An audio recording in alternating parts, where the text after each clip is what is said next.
አሳድጎኛል በጸጋ እየጠበቀን ከክፉ አደጋ ተክለ ሃይማኖት ወዳጄ ዘውትር ይቆማል በደጄ አሳድጎኛል በጸጋ እየጠበቀን ከክፉ አደጋ ተክለ ሃይማኖት ወዳጄ ዘውትር ይቆማል በደጄ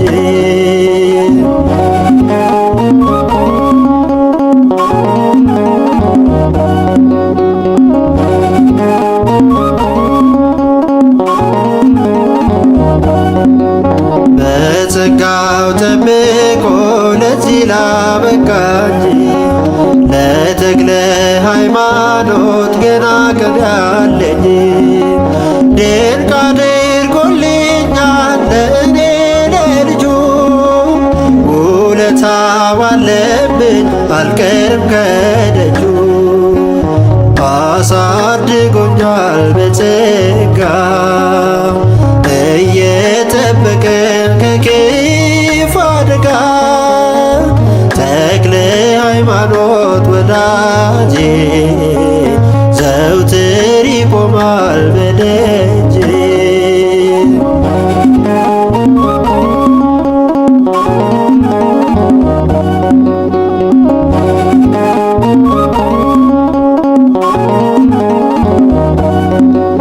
ዘውትር እያንኳኳ የተዘጋው ልቤ በወንጌሉ ፍሬ ይሞላዋል ውስጤ ከፊቴ ይቀድማል መንገዴ ሊመራ ታምሮ ብዙ ነው የተክልዬ ሥራ አሳድጎኛል በጸጋ እየጠበቀን ከክፉ አደጋ ተክለ ሃይማኖት ወዳጄ ዘውትር ይቆማል በደጄ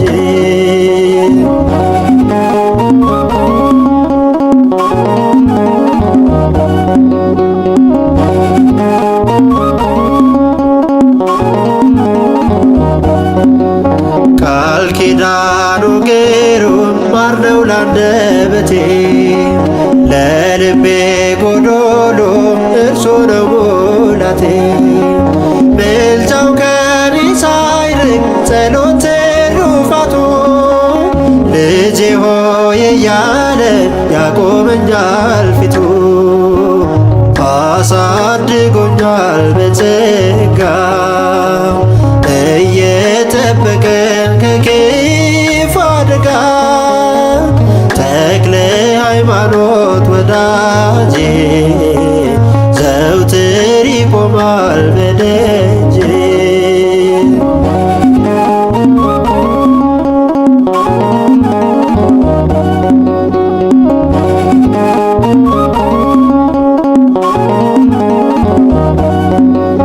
እንደ ኪሩብ መልአክ ክንፍን ተሰጥቶሃል ጸሎት በሰማይ እጅጉን ተሰምቷል የጠላቶቼን ክንድ እየሰባበረ አሳደገኝ እኔን ጽድቅ እያስተማረ አሳድጎኛል በጸጋ እየጠበቀን ከክፉ አደጋ ተክለ ሃይማኖት ወዳጄ ዘውትር ይቆማል ከደጄ አሳድጎኛል በጸጋ እየጠበቀን ከክፉ አደጋ ተክለ ሃይማኖት ወዳጄ ዘውትር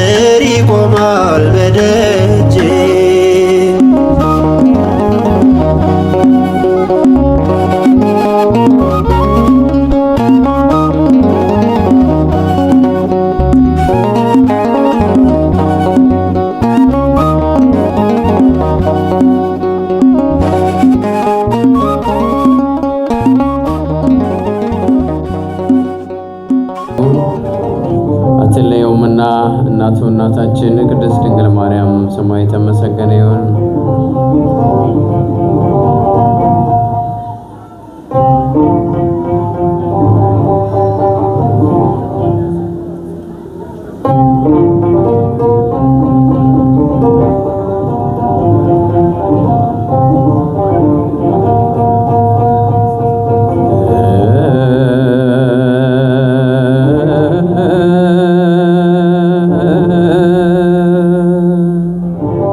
ነው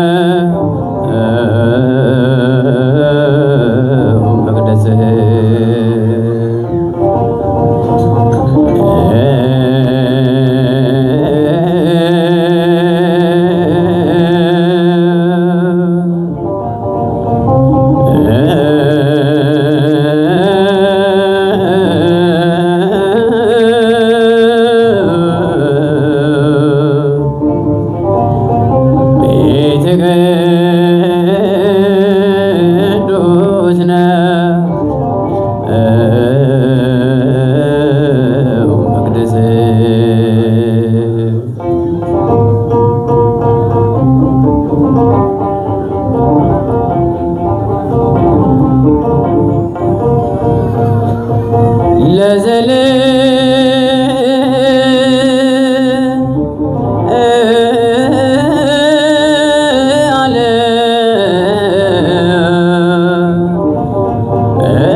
የቤቶ ጌታ አንተ ጎብኛቸው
ቅዱስ ነው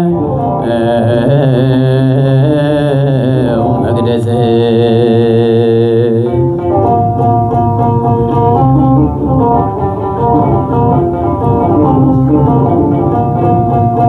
ለፍርድ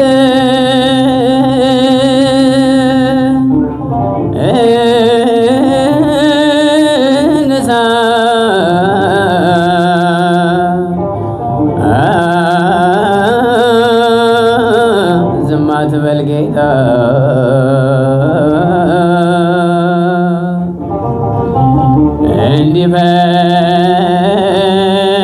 እንዲፈራር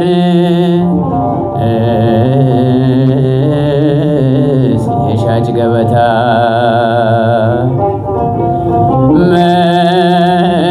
መለያየቶ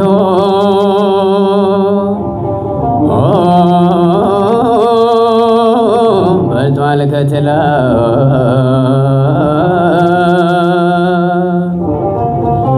ዛሬማ አምላኮ ቤትህን ጎብኛት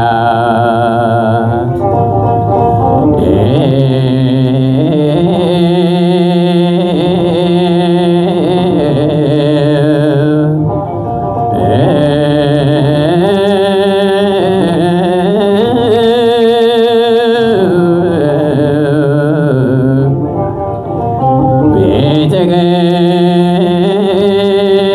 ቅዱስ ነው መቅደስህ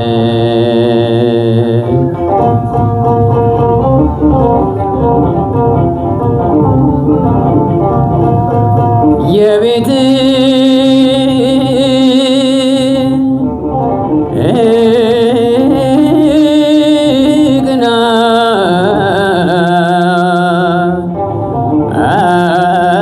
ቅናት በላኝ እንደ እሳት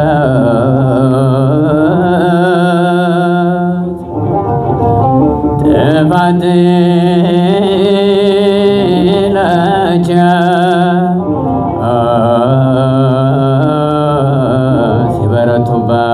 ሲበረቱባት የአሕዛብ ዛቻ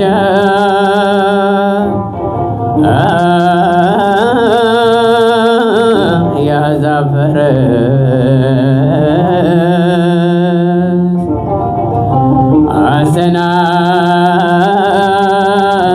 አስተናገደ የክብር መቅደስ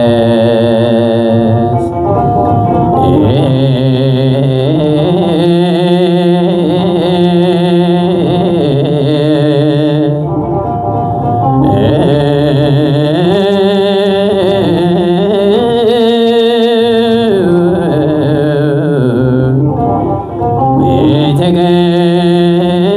ቅዱስ ነው መቅደስህ አንድን ሰው የዝሙት ሰው የሚለቀው ሲሞት ብቻ። የኦርቶዶክሳዊ ስርዓት አምልኮ ማዕከሏ እመቤታችን።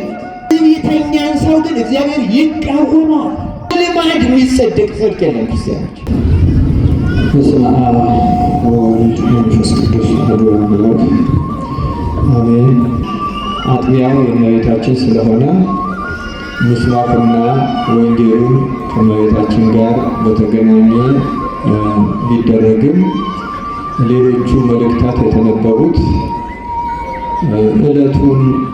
የዕለቱን መታሰቢያ በተመለከተ ነው። በምስጢር ሁሉም ይገናኛል። በዛሬው ዕለት በስንክሳራችን መሰረት አንድ አባ ገብርኤል የሚባል ቅዱስ የእስክንድርያ ፓትርያርክ ዕረፍቱ ስለሆነ እሱም ደግሞ በትህትና የተጠቀመ ስለሆነ ያንን ለማስታወስ መልእክታቱ በሙሉ ትህትናን የተመለከቱ ናቸው። ስለዚህ ዛሬም እንደ እግዚአብሔር መልካም ፈቃድ በዚህ ርዕስ ላይ እንማማራለን። እግዚአብሔር አምላካችን ለሁላችን ምስጢሩን ይግለጥልን። ለምንድነው እንዲህ የምንለው? በተለይ ትህትና አንደኛ ጾመ እግዚእ ወቅቱ የጌታችን የመድኃኒታችን ኢየሱስ ክርስቶስ አብይ ጾም የሚጾምበት ወቅት ነው። ጌታችንም ሶስቱ የኃጢአት ራሶች ወይም ስሮች ወይም መሰረቶች የሚባሉትን ድል የነሳበት ጾም ነው። ለእኛም እሱን ድል እንድንነሳ እግዚአብሔር በቸርነቱ ያደለን። እንደምታውቋቸው እነዚህ የኃጢአት መሰረቶች ወይም ርዕሶች ትዕቢት፣ ስስት ነው የሚጀምረው። ስስት፣ ትዕቢትና ፍቅረ ነዋይ ናቸው። እነዚህን ኃጢአቶች ድል የነሳ ሰው በሊቃውንት በትርጓሜ ደጋግመው እንደሚያስተምሩት ይልቁንም በሕይወት በተጋድሎ በቅድስና የደረሱ አባቶች እንደሚያስተምሩት ሌላ ኃጢአት አያሸንፈው እና እነዚህ ቅዱስ ባስልዮስ የተባለ የቤተክርስቲያናችን አባት እንደሚናገረው በተለይ ትዕቢት ልክ ብስባሽ የብዙ አይነት ትል መፈልፈያ መወለጃ መፈጠሪያ እንደሆነ ሁሉ ትዕቢት የማይፈጠርበት ከትዕቢት ጋር የማይገናኝ ኃጢአት የለም። እርሱም ራሱ በቃል ሲያብራራ ኃጢአት ሆኖ ትዕቢት የማይገባበት የለም ይላል። ከዚህ በሽታ እግዚአብሔር በቸርነቱ ሁላችን ይፈውሰናል። ብዙ ጊዜ እንደምናስበው ትዕቢት ሲባል ብዙዎቻችን የሌለብን ሊመስልን ይችላል። እውነቱን ለመናገር እንደ ትዕቢት ብዙዎችን የሚፈትን ከባድ ኃጢአት የለም። እንኳን እኛን በዚህ ዓለም የለነውን ሥጋውያኑን ብዙ ጣጣ ያለብንን ሰዎች ይቅርና ወደ ገዳም መንነው ርዕሰ መነኮሳት የሆኑትን እና አባ እንጦንስን የለ እና አባ ጳኩሚስን የለ እና አባ በኪሞስን የለ ታላቁን እና አባ ዳንኤልን የለ እንዴው ከቅዱሳን ትዕቢት ያልፈተነው የለም። በእውነቱ በእግዚአብሔር ቸርነት ድል ይነሱታል እንጂ ትዕቢት ያልፈተነው የለም። አባ ዳንኤል በስንክሳር እንደተጻፈው አኗኗሩ እጅግ አስገራሚ ነው። የሚበላው የዱር ቅጠል ነው። ምግብ እንኳን አይበላም ነበር። የዱር ቅጠል በቀን አንድ ጊዜ ሸምጥጦ እየበላ እግዚአብሔርን ፍጽሞ ደስ የሚያሰኝ ተጋድሎ ይጋደል የነበረ ሰው ነው። እንዲያውም ከጸሎቱ ኃይል ከመናኔው ከተጋድሎ ጽናት የተነሳ እሱ በሌለበት ቦታ ሁሉ የነበሩ መናኞችና መነኮሳት በአባ ዳንኤል ስም እያሉ ሰይጣንን ያወግዙ ስለነበረ ሰይጣን አባ ዳንኤል ላይ ብሎ ወደ አንድ ገዳም ሄዶ ፈተና እስኪያደርስ ድረስ በእሱ እስኪመሰልበት ድረስ ተጋድሎ የጸናና ብርቱ ነበር። ይህም ሆኖ ግን አባ ዳንኤልን ያህል አባት በትዕቢት ከመፈተን አልተረፈም እና ሰይጣን ትንሽ ነገር ሲያገኝ ትዕቢትን ነው። ትዕቢት ሌላ ነገር አይመስላችሁ። ትዕቢት ማለት በልቡና ውስጥ ያለች ከአንድም ሰው ቢሆን እሻላለሁ ማለት ናት። ከአንድም ሰው ከብዙ ሰው እኮ አይደለም፣ ከአንድም ሰው ቢሆን እሻላለሁ ማለት ትዕቢት ነው።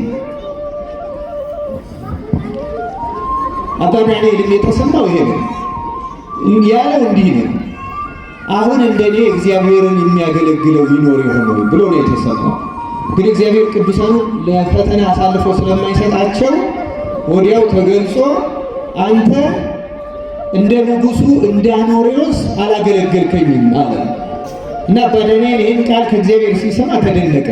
በቤተ መንግስት የሚኖር ንጉስ፣ ብዙ ክብር የሚሰጠው የዚህ ዓለምን ተድላ ደስታ የሚያውቅ በዚያው ላይ ፍርድ የሚፈርድ ሰው ሳይሳሳት አይቀርም። በእውነቱ ፍርድ ላይ ያለ ሰው ያልመሳሳት እድሉ በጣም አነስተኛ። እንዴት ሆኖ ነው እና ይህንንስ ግለጽልኝ እባክህ ሂጄ ልየው ፍቀድልኝ ብሎ እግዚአብሔርን ለመነው። ከብቃቱ የተነሳ ደመና ጠቅሶ ንጉሱ ወደሚኖርበት ወደ ሮም ወደ ቤተ መንግስቱ በደመና ሂዶ አረፈ።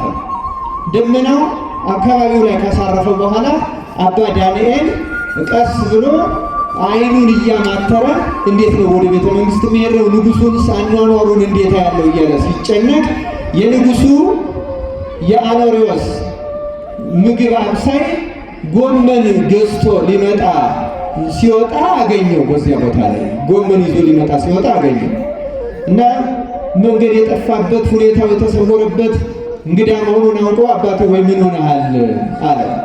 አባ ዳንኤል እንዲህ አለ፣ የዚህን ሀገር መኳንንቶቿን ታውቃለህ ወይ አለው።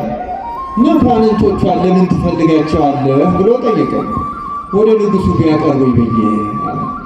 ከንጉሡ እኔ ባቀርበህስ አትቀርብምን አለ። እንዴ የምን ቸገረኝ ከንጉሡ መቅረብ፣ እንግዲያውስ እዚህ ጠብቀኛል። ጠበቀው። ጎመኑን ይዞ መጣ። ይዞት ሄደ። ይዞት ሲሄድ ንጉሡ በጣም በብቃት ላይ የደረሰ ነበረ። አሁን እዚህ ጠብቀኛልና ከበሩ ላይ አቆሞ ገባና አስፈቅዶ ሊያስገባው ነው። ከውጭ አቁሞት የገባው።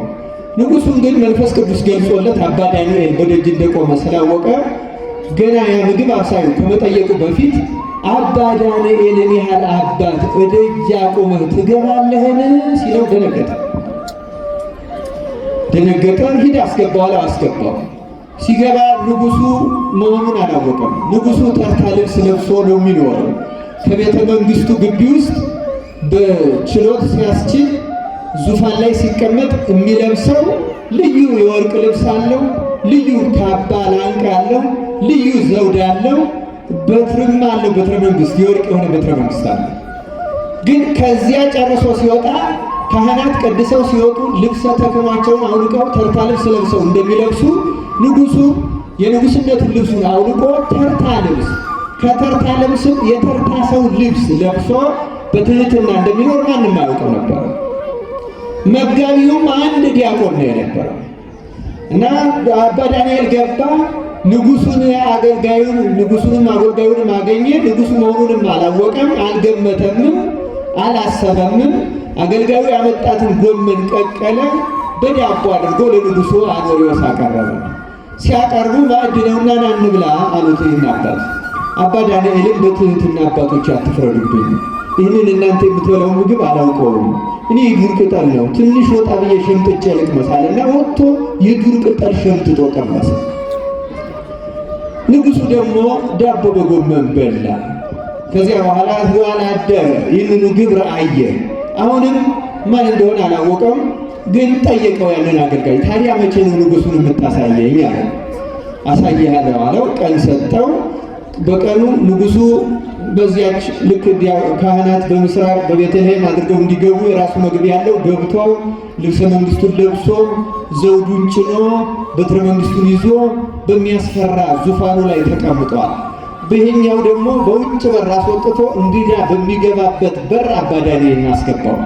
አባ ዳንኤል ንጉሡ ችሎት ወደሚያስቀምጥበት ወደ አዳራሹ ሲገባና ንጉሡን በዙፋኑ ላይ ልብሰ መንግስቱን ለብሶ የወርቅ ዘውድ ደፍቶ የወርቅ በትር ጨብጦ ሲያየው ከግርማው የተነሳ እንዲህ ያለ ልብስ አይቶ ስለማያውቅ ልቡናው ተብረከረከ፣ ዓይኑንም አጥበረበረበት፣ ወደቀ እና መልሱኝ አውጡኝ አለና ወጣ እና አሁንም በልቡ እግዚአብሔርን ጠይቀው። ታዲያ እንዲህ ያለ የክብር ልብስ በሚለብስ ሰው እንዲህ ያለ የክብር ልብስ በሚለብስ ሰው በሞቱ እግዚአብሔር አያድርም ነበረ? እንዴት በሱ ተደሰተ? ምኑ ይሆን እግዚአብሔርን የሚያስደስተው እያለ ይደነቃል። በምኑ ይሆን የእሱን ያህል አላገለገልከኝም ያለኝ እንዴት ሆኖ እያለ አባ ዳንኤል ይመራመራል፣ ይጨነቃል። ተመልሶ ገባ። ንጉሡም ተግባሩን ፈጽሞ ልብሰ መንግስቱን አውልቆ እንደገና የትህትና ልብሱን ለብሶ ሲገባ ያው በዙፋኑ ላይ ያየው እንደሆነ አሁንም አላወቅም ነበር። አሰበ ደግሞ እንዲህ ብሎ ታዲያ በምን እንዳስደሰተው አውቅ ዘንድ ንጉሡን መቼ ይሆን ማነጋገረው ብሎ አሁንም ይህን ዲያቆን ጠየቀ። መቼ ይሆን ማነጋገር የሚችለው ንጉሡን ብሎ አንድ ቀን ሲጠይቀው ንጉሡ እንዲህ አለው፣ አኖሪዎስ አባት ሆይ ለዚህ ዓለም ንጉሥ ብለው ያስቀመጡኝ እኔን ነው ሌላ ሰው አይደለም ሲለው ደነገጠ አባ ዳንኤል። ምክንያቱም ያ እንዲያ ግርማው በሚያስፈራ መንግስት የተቀመጠው ንጉሥ አሁን በትህትና ከኋላ ከጀርባ ከአንዲት ጎጆ ቁርጥ ብሎ ቁጭ ብሎ ደረቅ ዳቦ በጎመን እየበላ እግዚአብሔርን በትህትና ያገለግል እንደነበር አላወቅም። ክርስቲያኖች እንዴት ትዕቢት ያለ ክፉ ጾር የለም። አሁን በእኛ በዘመናችን እንኳን በእኛ ዘመን በየትኛውም ዘመን ቅድም እንዳልኩት ለአባ ዳንኤል ብያለሁ፣ ለእነ አባ ጳኩሚስ ሁሉ በምናኔያቸው እግዚአብሔርን እንደኛ ያህል የሚያገለግለው ሰው ይኖር ይሆን ብለው በትዕቢት ታበዩ። በዚያም ጊዜ እግዚአብሔር መልአክ መጥቶ ደግሞ ተገለጸላቸውና እዚህ መንደር የሚኖሩ 2 ሴቶች አሉ፣ የእነሱን ያህል አላገለግላችሁኝም አላቸው። ስለ እነዚያ ሴቶች ሄደው ሲመረምሩ ምን ሆነው አገኟቸው? የሁለት ወንድማማቾች የታላቅና የታናሽ ሚስቶች ናቸው። የታላቅና የታናሽ ሚስት ለልማዱ ይቀናናል፣ ይጠላል። እነዚህ ግን ጸልን አጥፍተው ፍቅር ይዘው አንዷ ስትወልድ አንዷ እያሳደገች የአንዷን ልጅ የአንዷን ጡት እየጠባ ባሎቻቸው በትህትና ስለሚያገለግሉ ባላቸውን ማገልገል ክርስቶስ እንደማገልገል ተቆጥሮላቸው ከመናኞቹ ከእነ አባ ጳኩሚስ በላይ እኔን በትህትና አገልግለዋል ብሎ እግዚአብሔር አመሰገናቸው። ክርስቶስ እግዚአብሔር ትህትናን ጸጋና ገንዘብ አድርጎ ይስጠን። የተወደዳችሁ የእግዚአብሔር ቤተሰቦች ዛሬ በተነበበው ወንጌል በጸሎተ ማርያም ላይ እመቤታችን ንጽሕት ቅድስት ድንግል ማርያም አይበዮሙ ለትሑታን ትሑታንን እግዚአብሔር ከፍ ከፍ አደረጋቸው፣ አገነናቸው፣ ክብራቸውንም ገለጠ አለች። በእውነት እርሷ የትህትና አብነት ናት፣ ምሳሌ ናት። እውነት ለመናገር እመቤታችን አይደለችም የተናገረችው፣ በእመቤታችን አንደበት መንፈስ ቅዱስ ነው የተናገረው።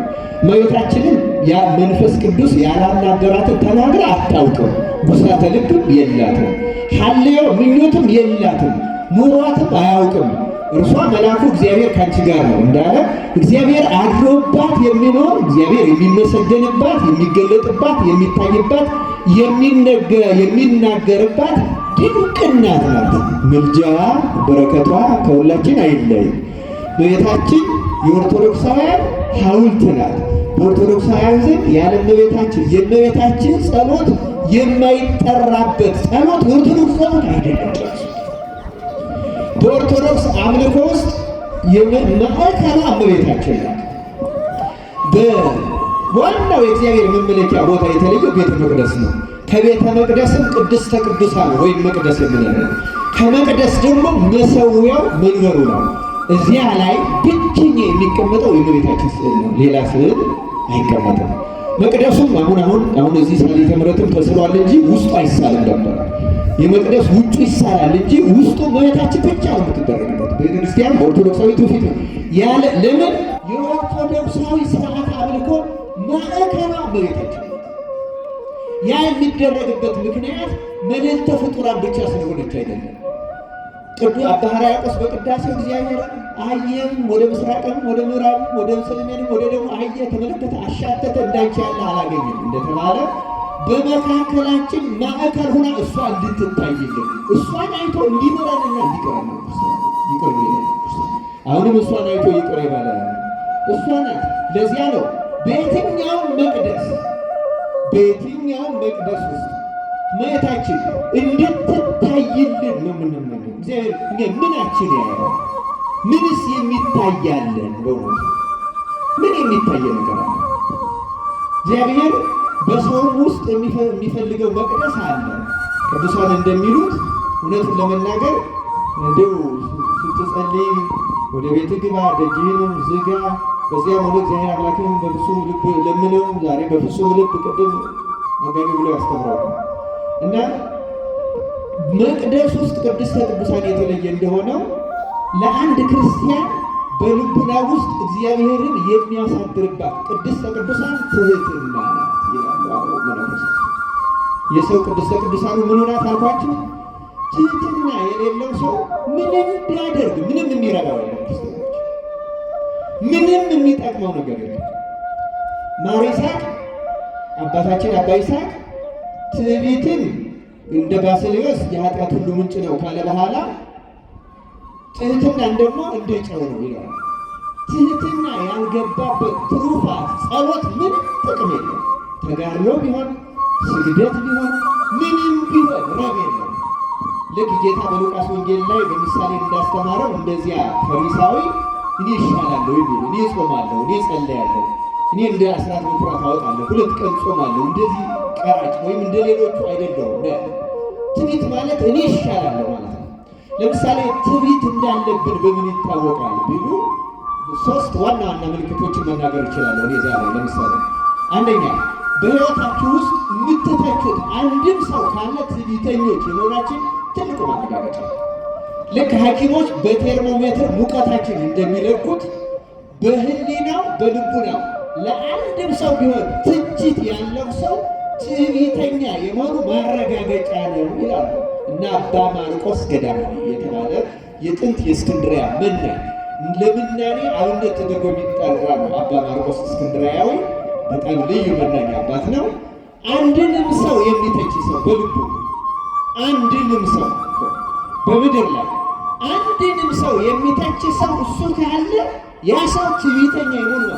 ያ ማለት ይላል ሰውን ለምንድን ነው የምንተቸው የሚለውን ያነሳና ሰውን የምንተቸው ሕሊናችን ከሰው ወይም ያ ሰው ከሚያደርገው ድርጊት በአነጋገሩ ከሆነ ከንግግሩ፣ በድርጊቱ ከሆነ ከድርጊቱ፣ በቤተ መቅደስ በአገልግሎት ከሆነ በዜማም ከሆነ በዜማችን፣ በእውቀትም ከሆነ በእውቀታችን እንደምንበልጠው ሕሊናችን ለራሳችን ከፍ ያለ ቦታ ይሰጣል።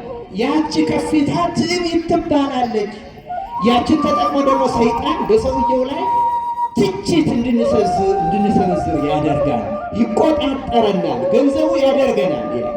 ትችት ያለበት ሰው፣ ትችት ሕሊናው የምትተች ሰው፣ ለሰው ነቀፌታ ዝቅ ከፍ የሚያደርግ ሰው ሁሉ ትዕቢተኛ የመሆኑ ማረጋገጫ ነው።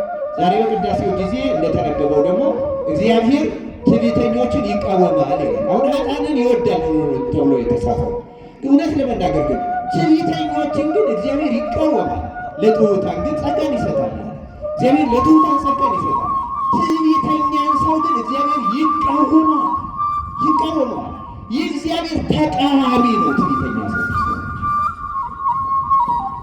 እግዚአብሔርም ይቃወማል። ሰውየው በትዕቢቱ እግዚአብሔርን ይቃወማል።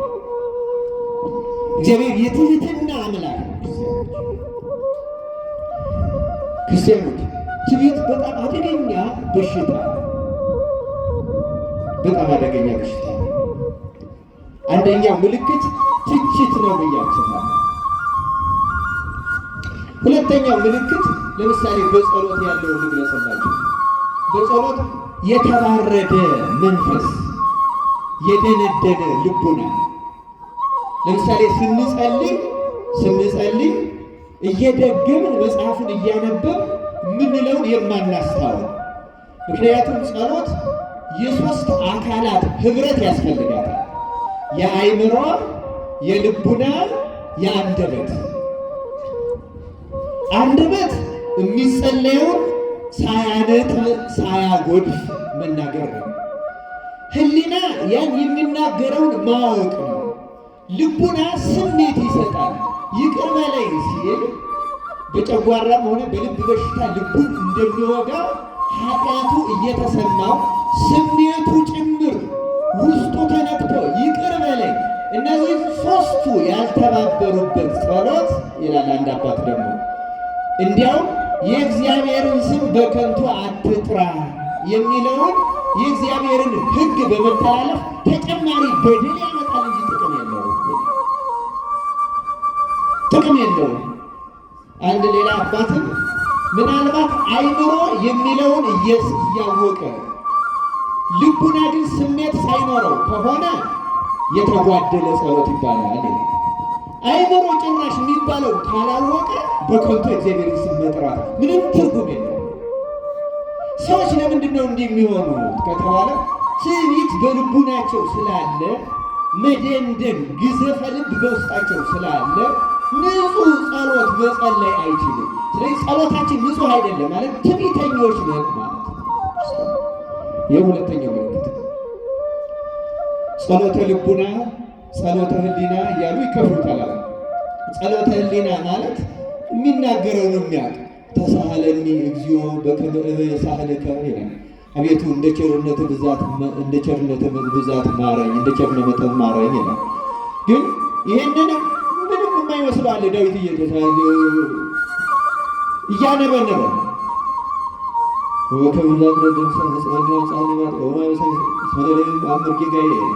እኔ ኃጢአትን አውቃለሁ የሚለውን እየተናገረ ግን ምንም ስለ ኃጢአቱ ትውስታ የሌለው አእምሮ ስሜት የሌለው ይሄ አንዱ ትዕቢተኞች የሆናችን ምልክት ነው። አሁን እያንዳንዳችን ጸሎታችን እናውቀዋለን። እኔ አንተ ትዕቢተኛ ነህ ልልህ አልችልም። አንድን ሰው ትዕቢተኛ ነኝ የሚል ከሆነ ከሁሉም ትዕቢተኞች የባስኩ ትዕቢተኛ ነኝ ማለት ነው። እያንዳንዱ ሰው ግን የራሱን ትዕቢት የሚያውቅባት ምልክት ነው የምናገረው።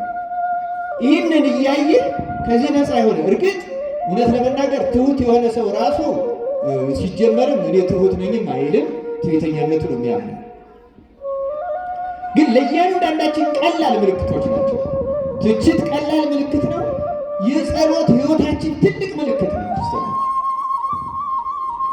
እነዚህ ምልክቶች ናቸው ትዕቢተኞች የመሆናችን እና እግዚአብሔር ተለይቶን የሚኖር መሆናችን በዚህ ይታወቃል። ክርስቲያኖች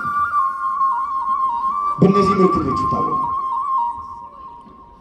የልብ መደንደን፣ ግዘፈ ልብ፣ ሙቀት የተለየው የተባረደ መንፈስ፣ በልማድ ብቻ ማነብነብ የሆነ የጀመርነውን እስከምንጨርሰው የሚያስቸኩል ወይም ከጀመርነው በኋላ ልቡናችን ሌላ ቦታ ተጉዞ ከዕለቱ አልፈን ሌላ እስከምንባንን ድረስ ምንም ከእግዚአብሔር ጋር ይሄ በሙሉ ትዕቢት የያዘው ልብ ውጤት ነው ይላሉ እነዚህ ገዳማውያን አባቶች። ስለዚህ ከእንዲህ ያለ በሽታ እግዚአብሔር በቸርነቱ ይፈውሳል። እንደ ትዕቢት ያለ ክፉ መርዘኛ በሽታ የለም። ክርስቲያኖች አደገኛ በሽታ ነው። አደገኛ በሽታ ነው። በእኛ ቤተ ክርስቲያን በከተማው ከምናያቸው ፎቆች በላይ ከፍ ብሎ የሚታይ ክፉ በሽታ ነው።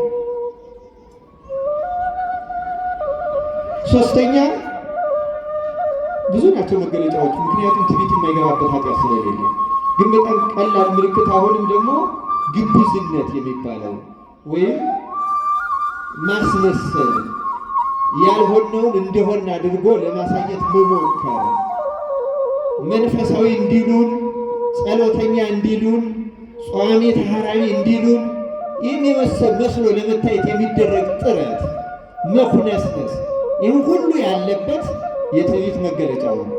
እግዚአብሔር ከዚህ በሽታ በቸርነቱ ይፈውሰን። ስለ ትህትና ሁለት ታሪኮችን ተናግሬ ትምህርቴን እጨርሳለሁ። ከዚያ በፊት ግን ስለ ትዕቢት ተናግሬ ከእንዲህ ያለ ባላጋራ እንዴት ነው የምንላቀቀው የሚለውን አንድ የወንጌል ታሪክ ነግሬያችሁ ልለፈው። እግዚአብሔር ይህን በሽታ ነቅሎ ይጣለልን። ለምንድን ነው ይህን የምናገረው?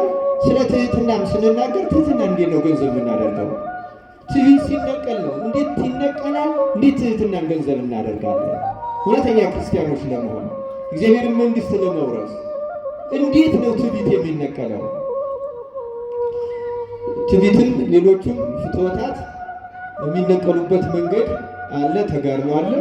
የመጀመሪያው ሁሉም አባቶች የሚስማሙበት፣ ሁሉም ቅዱሳን የሚስማሙበት አንድ ሰው የእግዚአብሔርን ቃል በተለይ ወንጌልን ስራዬ ብሎ እያነበበ ሲያነብበው ደግሞ አንብቦ ለመጨረስ ሳይሆን ጌታ የሚወደኝ ትእዛዜን ይጠብቃል ያለ ይህን ትእዛዝን ይፈጽማለሁ አልፈጽመውም እያለ ካየ ብዙ ኃጢአት እንዳለበት ያስባል። ብዙውን ወንጌል እንዳይፈጽመው ራሱ ወንጌል ይነግረዋል። ያ ኃጢአተኛ ነኝ ለማለት ይረዳዋል ይላሉ። የመጀመሪያው እሱ የመጀመሪያው። ከነዚህ ከሁሉ ደግሞ አንዳንድ ቃላት አሉ ጠንከር ያሉ። ለምሳሌ ሊከተለኝ የሚወድ ቢኖር ራሱን ይካድ፣ መስቀሉንም ተሸክሞ ምን ያደርገኝ? ይከተለኝ። ራስህን ክጃለሁ ወይ? የኔን ጥቅም አላስቀድምም ወይ? ከኔ ይልቅ ለሌሎቹ ሰዎች ቅድሚያ እሰጣለሁ ወይ? ሌላው ቦታ ይቅር፣ እንደው እዚች ቤተ መቅደስ መተን እንኳን ጸበል ስንጠጣ ለሌሎቹ ቅድሚያ እንሰጣለን?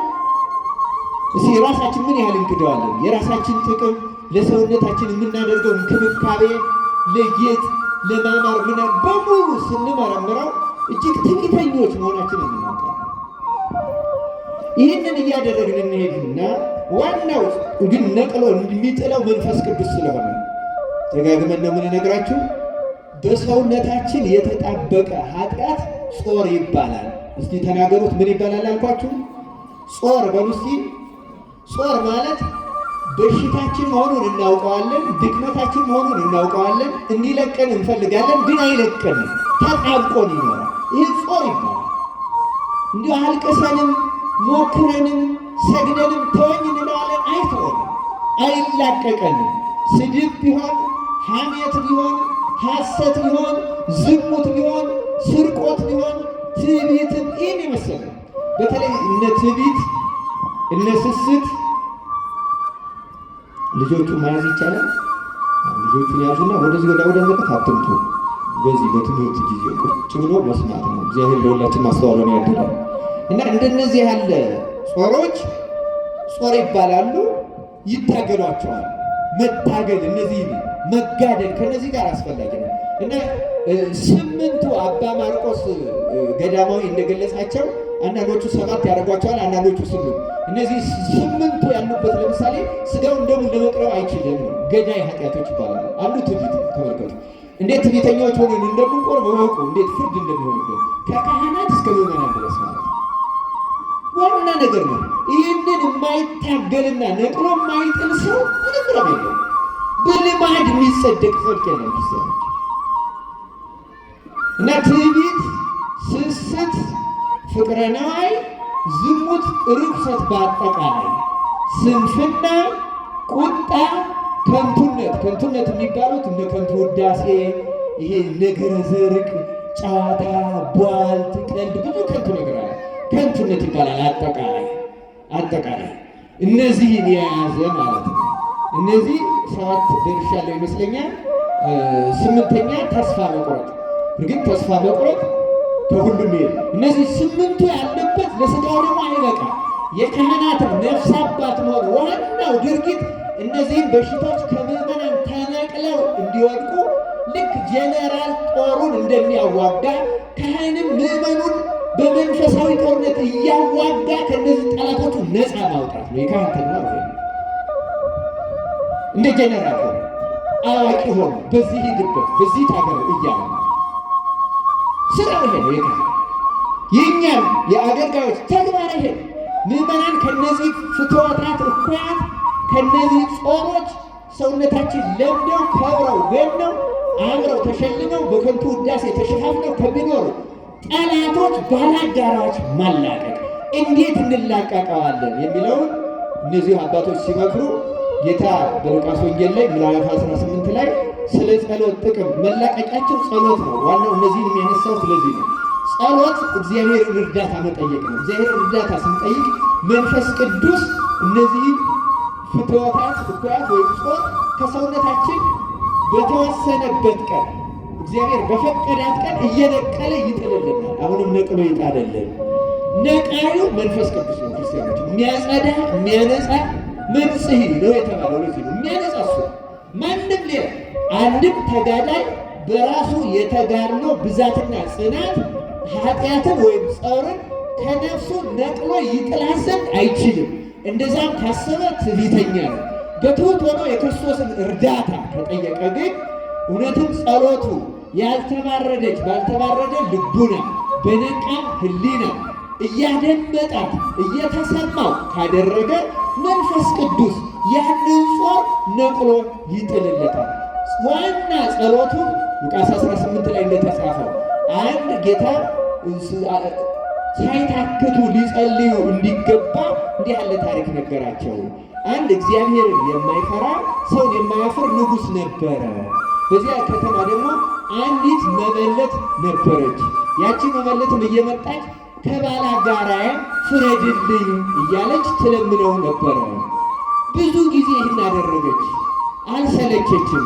እሱም አንድ ቀን እንዲህ አለ፣ ምንም እግዚአብሔርን ባልፈራ ሰውንም ባላፍር ይችን መበለት እየመጣች ከምትጨቀጭቀኝ ከምትዘበዝበኝ ልፍረድላት ብሎ ፈረደላት ይላል። እና ይህን ሲተረጉሙ መበለት የተባለች ነፍሳችን ናት። ለምን መበለት ተባለች? መበለት የምትባል ባሏ የተዋት የሞተባት ወይም የተዋት ማለት ናት። ስለዚህ ነፍሳችን መበለት የተባለችው ክርስቶስ ባሏ ስለተለያት ስለተዋት በኃጢአት ምክንያት በጾር ምክንያት ያንንም ጾሯን ለመንቀል ስለማትታገል ነፍሳችን መበለት ናት። ግን መበለት የምትሆን ደግሞ ወደ ንጉሥ ክርስቶስ አጠንክራ መለመን አለባት። ልመናዋ እንደ መበለቲቱ ከባላጋራዬ ፍረድልኝ። ባላጋራ የሚባለው አንቆ አለቀን ያለ ጾር የሆነ ኃጢአት ነው። ያ እየሰገድ እየጾም እየጸለይን እየመጸወትን እንዲሆን በቀላሉ አይለቅም። ነፍሳችን ተጣቋታልና።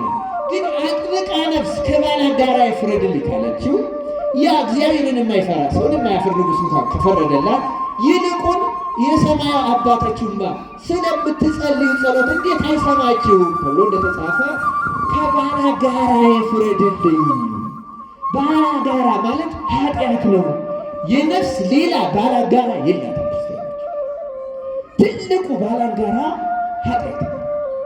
ይልቁንም እንደ ትዕቢት ያለው፣ እንደ ዝሙት ያለው፣ እንደ ርኩሰት ያለው፣ እንደ ቁጣ፣ እንደ ምቀኝነት፣ እንደ ፍቅረናዊ፣ እንደ ስስት ያለው ይህንን ከኔ ነቅለህ ጣል እያለች ሁልጊዜ ክርስቶስን የምትለምን ነፍስ ክርስቶስ ያንን ጾር ነቅሎ ጥሎ ያሳርፋታል። ክርስቶስ ኃጢአታችን ነቅሎ ይጣልልን። ስለዚህ ክርስቲያኖች ከትዕቢት ትዕቢት ጠንካራ ብርቱ ባላጋራ ከራሱ ከሰይጣን የማይተናነስ ባላጋራ ማለት ትዕቢት ነው። እግዚአብሔር ይህን ባላጋራችን ነቅሎ ይጣልልን።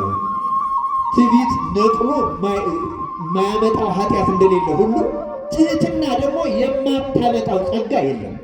ትህትና ካለ በኋላ ሌሎቹ ጸጋዎች ሁሉ ገንዘብ ይደረጋሉ። ልክ ትዕቢት እንደ ብስባሽ ብዙ ኃጢአትን እንደሚያፈላ ትህትና ደግሞ ጸጋ ሁሉ የሚፈልቀው እሷ ምንጭ ሆና ነው። ትህትና የሌለው ሰው ከጸጋ እግዚአብሔር ሌላ አንዱንም የማግኘት ተስፋ የለውም። ቤትም እንግዳ እግዚአብሔር ለሁላችን ማስተዋሉን ያደለን። የዛሬው ባለ ታሪክ ሁለቱ ታሪኮችን ተናግሬ ባጭሩ ትምህርቴን እፈጽማለሁ። ዛሬ መታሰቢያ የተደረገለት አባ ገብርኤል የሚባል ፓትርያርክ ነው። አባ ገብርኤል ገና ወደ ገዳም ከገባ ጀምሮ በተጋድሎ በጣም በምናኔ እንዲያውም ወደ ምናኔ በገባ ጊዜ አንድ የበቃ አባት ተናግሮለት ነበረ። አንተ ለምንድን ነው ከሰው መደበቅ የምትፈልገው? አንተ እኮ በሰዎች መካከል ትኖር ዘንድ እግዚአብሔር አዟል ብሎታል። እንግዲህ ፓትርያርክ ሆነ ወደ ሕዝብ ትወጣለህ ማለት ነው። በገዳም መና የሆነህ ብቻ ተደብቀህ አትኖርም እና ምናኔ ብቻ አትውደደው። ምናኔውን አትውደደው ለማለት አይደለም፣ ግን ብቸኝነትን ብቻ አትፈልገው። በሕዝብ መካከል መኖርን አትጥላ፣ በሰው መካከል ትኖር ዘንድ አለ። በኋላ ፓትርያርኩ ሲያርፍ ይህንን አባት በመንፈስ ቅዱስ ተመርተው ወስዶ በግድ አስገድደው ፓትርያርክ አድርገው ሾሙት። ፓትርያርክ አድርገው ከሾሙት በኋላ የአባት ከገዳማ አስቄጥስ የገዳማ አስቄጥስ መነኩሴ ነው። ሳይወጣ ለጉዳይ ብቻ ወደ እስክንድርያ ወደ መንበረ ማርቆስ ሄዶ ጉዳዩን ፈጽሞ አሁንም የግብፅ ጳጳሳትና ፓትርያርኮች በነገራችን የሚኖሩት በገዳማቸው ከገዳሙ ውጭ አይኖሩም። የትኛው ለስራ ወደ ቢሮ ወደ ሀገረ ስብከቱ ሄዳል፣ ተመልሶ ግን ከገዳሙ ሌላው ቀርቶ ልብስ የሚያለብሳቸው ራሱ ገዳማቸው ነው እንጂ በግሉ የሚለብስ ጳጳስም የለም እና በገዳሙ ጸንቶ ይኖራል። እና ይሄ ሰው ግን ወደ እድሜው ግን ገና ጎልማሳ ነበረ ሲሾም እና በብዙ መንፈሳዊ ጌጥ ያጌጠ ቢሆንም ግን አንዲት ፈተና አስቸገረችው ይላል። ያቺ ፈተና የዝሙት ጾር ነበረች። ፓትርያርክ ነው፣ ቅዱስ ነው፣ ተጋዳይ ነው፣ መናኝ ነው። ግን ዝሙት ክፉ በሽታ ናት፣ በጣም ክፉ በሽታ ናት። በመጽሐፍት ተደጋግሞ እንደተጻፈው አንድን ሰው የዝሙት ጾር የሚለቀው ሲሞት ብቻ ነው፣ ሳይሞት አይለቀው። ይህ የተረጋገጠ ነው። እንዲያውም አንዳንድ ጊዜ የሌለ ሊመስለን ይችላል ይላል። አሁን አባቶች ሲናገሩ የሌለ አሁን እዚህ ይሄ ኮብልስቶን ከሆነ ውጭ ሳሩ ይታያቸዋል አይደል? እዚህ የቤተክርስቲያኑ ግቢ ሳሩ ደርቋል አልደረቀም? ብንረጋግጠው ደግሞ የበለጠ አፈር ይሆናል፣ ትቢያ ይሆናል። ግን ክረምት መጥቶ ጠብ ሲያደርግ ምን ይሆናል? ብድግ ይላል አይደል? ኃጢአት በተለይ ዝሙት እንደዛ ናት ይላል። አንዳንድ ጊዜ በጾም በጸሎት ወቅት ጸጥ ትላለች፣ የሌለች ትመስላለች፣ ከሰውነት የጠፋች ትመስላለች። ልክ ዝናብ ጠብ ባለ ጊዜ ባዶ መሬት ብድግ ብሎ ሳሩን ብሉን እንደሚያወጣ ሰውነታችንን ወዲያው አንድ ምቾት ስታገኝ ዝሙትን ብቅ ነው የምታደርገው። ምንም የማይጠፋ ክፉ ጾር አንዱ ዝሙት ነው፣ ርኩሰት ነው። ለዚያ ነው የዚህ ትንሽ እንደው እንትኑ ያለበት ሁሉ አይቅረብ ወደ ስጋው ደግሞ በአዋጁ የሚነገረው ለቀልድ አይደለም። ክርስቲያኖች በጣም አደገኛ ጾር ነው። እግዚአብሔር በቸርነቱ ነቅሎ ይጣልልን። ታዲያ ይህን የዝሙት ጾሩን ነቅሎ ለመጣል ይሰግዳል፣ ይጸለያል፣ ብዙ ነገር ያደርጋል። አልጠፋለት ሲል ከገዳሙ አረጋውያን ላሉ ሄዶ ነገረው። ይሄ ጾር አልለቅሃለኝ፣ አልጠፋልኝ፣ ብዙ ተጋደልኩት፣ ግን ከልቡና ተነቅሎ ሊወጣ አልቻለም። ምን ላድርግ አለው ይላል። እንዲህ ያለው ነገር ድል የሚነሳው በትህትና ነው። የሌላውን ጾምህን ጸሎትህን አጠንክረህ የትህትና ስራ ስራ። የትህትና ስራ ብትሰራ እግዚአብሔር ትህትናህን አይቶ ይህን ጾር ነቅሎ ይጥልልሃል አለው። በዚህ ጊዜ አባ ገብርኤል የሚኖረው በዚያው በገዳመ አስቄጥስ ነው። ገዳመ አስቄጥስ ብዙ መነኮሳት የሚኖሩበት ትልቅ ገዳም ነው። እንዳሁኑ ዘመናዊ መጸዳጃ ምናምን የለም። ሌሊት እየተነሳ የገዳማውያን ቆሻሻ እየጠረገ ሩቅ ቦታ እየወሰደ መድፋት ጀመረ። ፓትርያርኩ እየሰማችሁ ነው ክርስቲያኖች? ፓትርያርኩ በትህትና ማንም ሳያየው ቀን አደርገዋለሁ ግን ማን ያስደርገዋል? የሚያስነካው የለም። ስለዚህ ሌሊት ለምን ያደርጋል? ዝጉሃኑ ሁሉ ሽንታቸውን የሽንት ዕቃቸውን አውጥተው ቁጭ ያደርጋሉ። ውስጡ ይደፋታል። ሌላውንም ቆሻሻ አሁንም አይነገረው በሙሉ ያጸዳል። እንዲህ እያደረገ 2 ዓመት ሳያቋርጥ ፓትርያርኩ ቆሻሻ እየጠረገ ሲደፋ ኖረ። መድኃኔዓለም ክርስቶስ ትህትናውን አይቶ የዝሙት ጾርን ከህሊና ከልቡና አጠፋለት።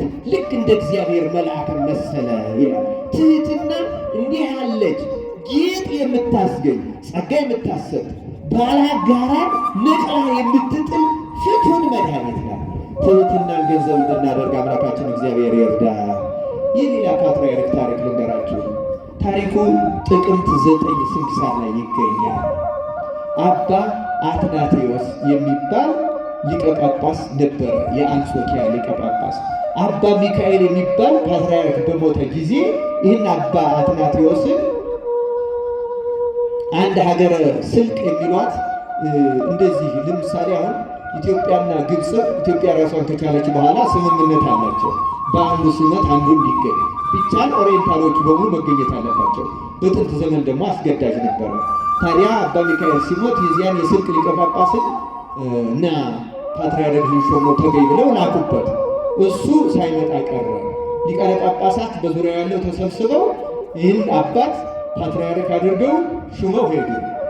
ሹመው ከተመለሱ በኋላ ቆይቶ ያኛው እልመፍሬያን ይባላል። ያኛው የስልኩ ሊቀ ጳጳስ አባ እልመፍሬያን ወደዚህ ወደ ሹመቱ ሊሄድ ብሎ ሲመጣ መንገድ ላይ አንድ ሊቀ ጳጳስ አገኘ።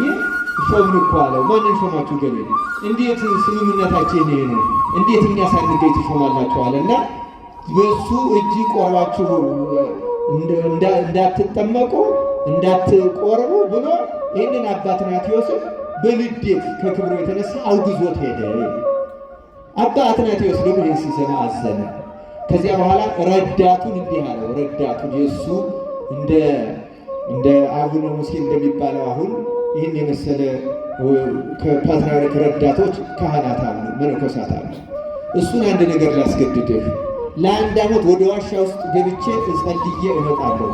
በእኔ ፋንታ ብሎ ህዝቡን አስተምር፣ ቀድሰህ አቅርብ፣ ናዛቸው፣ አጽናናቸው ብሎ ለምኖ ግድ ብሎ ይህንን የእሱን ረዳት በኃላፊነት ሾሞ እሱ ልብሱን ለውጦ ተራ ልብስ ለብሶ ወደዚያ ወደ አወገዘው ጳጳስ ወደ አባ እልመፍሬያን ተጓዘ ይላል። እዚያ ሲደርስ ደጅ መጣ፣ ተከፈተለት። ጠባቂዎቹ ምን ሆነሃል አሉት። እኔ እንግዳ ነኝ፣ መጠጊያም የለኝም፣ ሰውም አላውቅም፣ ዘመድ የለኝም፣ በዚህ ተጠግቼ አንዳንድ ስራ እየሰራው እንዲኖር ይፈቀድልኝ አለ። ሊቀ ጳጳሱ ሲጠየቅ አስገቡት አለ። ከየት ነው የመጣ? ከሶርያ ነው አለው። ጠየቀው። ጥሩ እዚህ እያገለገልክ ኑር አለው። ይሄ ፓትርያርክ ልብሱን ቀይሮ ተራ ሰው መስሎ ስለሄደ ልክ በዚያ በጳጳሱ ግቢ ያለውን ገዳሙን እያገለገለ እንጨት እየፈለጠ ውሃ እየቀዳ ልብስ እያጠበ ምግብ እያበሰለ ማንኛውንም የታዘዘውን ስራ በትህትና እየሰራ ነው። ትህትናውን አይተው እንዴት መላክ የሆነ ሰው ከየት የመጣ ነው እያሉ መነኮሳቱ ይደነቃል። ሄደው ሊቀ ጳጳሱ ይሄ ዲቁና ይገባዋል፣ ዲቁና ይሾማል። እሺ ብሎ አንድ ቀን በሰንበት አቅርቦት አለ ዲቁና ሊሾም ፓትርያርኩን ሳያውቅ ማለት ነው። ሊሾመው ሲል እኔ አልገባም፣ ለዚህች ሹመት አልገባም ብሎ አልቅሶ እምቢ አለ። እንደማይለቀው ሰው እኔ ስለማልገባ ብዬ ነው እንጂ እኮ ዲቁና እኮ አለኝ። አሁን ደግሞ በትህትናው በጣም ተገረሙ። ለምን ዲቁና እያለው እንደሌለ ሆኖ እንደ ምዕመን ሆኖ አገለገለ ነው። በጣም ተደሰቱ። አሁንም አገልግሎቱን አበረታ። በዲቁና ገብቶ ቀድስ ተላላክ አሉት። ተላላከ፣ አገለገለ። ኧረ ቶሎ ቅስና ይገባዋል አሉና ለቅስና እሑድ ቀን ተሰብስበው ሊሾሙ ሲሉ ለቅስና አልገባም አለ። አሁንም አለቀው ሲል አባት ሆይ ፈርቼ ነው እንጂ አቅሙ ስለሌለኝ ነው እንጂ እኔ ቅስናማ አለኝ አለ። እንደገና ወይ ጉድ! እንዴት ያለ ትህትና ነው! ቅስና ይዞ ይህን ሁሉ ትህትና በጣም ተደነቁ። ይሄማ ሊቀ ጵጵስና ነው የሚገባው። ክፍተ ሀገረ ስብከት ላይ ይሾም ተባለ።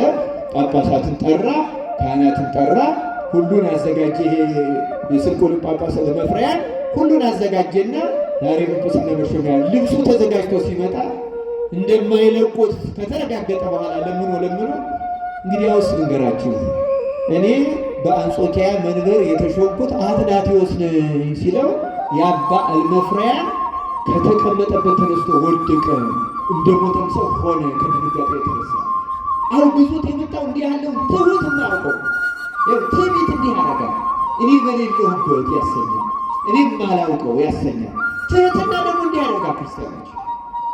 ከዚያ በኋላ ይቅር በለን አሉ። ተነሱ፣ ልብሰ ጵጵስናውን አለበሱ። ቅዱሱ አቁርቦ ይቅር አላቸው፣ ያዘዛቸው፣ አጽናናቸው። በነጋው አባ እልመፍሪያን በቅሎ አስመጥቶ አስጭኖ አባ አትናቴዎስን በቅሎ ላይ አስቀምጦ እሱ በእግሩ ሄዶ ወደ ሶርያ ይዞት መጓዝ ጀመረ። አባ አትናቴዎስ ግን አባቴ ሆይ ቢያንስ ሁለታችንን በበቅሎ ነው፣ አንተም በበቅሎ ተቀመጣ። አይደለም፣ አይደረግም። አንተ በእግርህ ተራ ሰው ሆነህ ነው የመጣኸው። አንተ በእግርህ ተራ ሰው ሆነህ እንደመጣህ እኔ በእግሬ እጓዛለሁ፣ በበቅሎ ላይ አልወጣም አለና ይሄኛው ሁለተኛው ፓትርያርክ በእግሩ ያኛውን በቅሎ ላይ አለ። እንደዚህ ያለውን ትሕትና እግዚአብሔር አምላካችን ያደለ ሁለቱ ቦታ እመቤታችን እንደ አትናቴዎስ ያሉትን ትሑታኑን እግዚአብሔር ከፍ ከፍ አደረጋቸው። ትዕቢትን ነቅሎ ይጣለልን አምላካችን እግዚአብሔር ትሕትናን በልቡናችን ያሳደረበት ይቆየን። ስብሐት ለእግዚአብሔር።